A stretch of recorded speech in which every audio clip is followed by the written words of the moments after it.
We'll catch you then.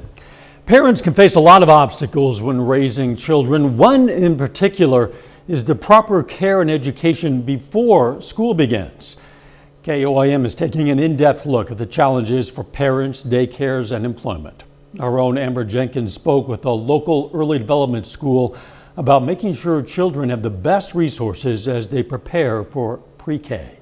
The simple ABCs of learning can be challenging for kids if they're not in the proper setting. The transition to pre-K is a big step for most children. A smooth transition can benefit a child long after pre-K. A lot of research that points to children that are in child care programs and preschool programs and how that correlates to success in school later on with reading and math, and also a correlation with high school graduation.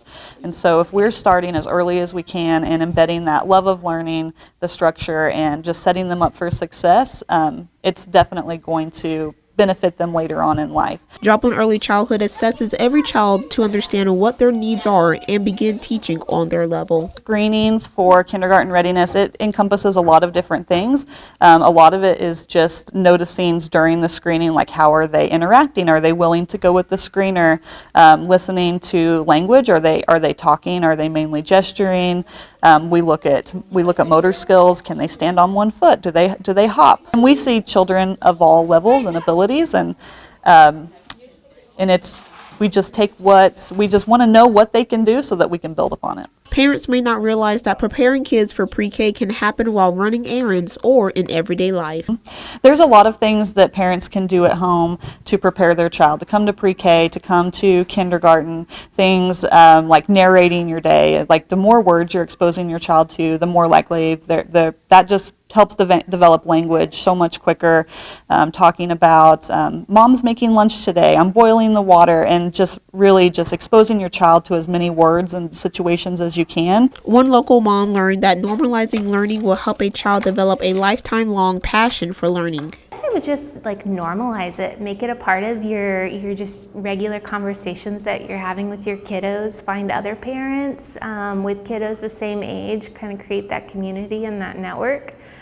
And just continue sharing experiences with them. I think just being available to them and helping them get connected is one of the best things you can do to kind of foster that. One of the main goals is to get your kid excited about learning. He loves it. The first week of school, he cried when we got to Friday because he found out he couldn't go to school on Saturday.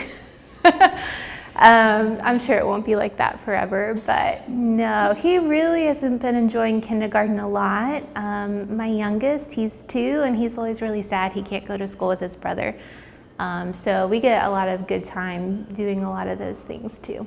As parents of kids starting to transition into pre-K, keep this in mind. Sometimes parents are afraid that they're going to mess their kids up, or there's a lot of pressure to have your kids ready for preschool or kindergarten, and I would just emphasize kids learn in different ways and at different stages, so maybe take a little pressure off yourself as a parent and just do your very best with your kids. I think that's all anybody can ask for.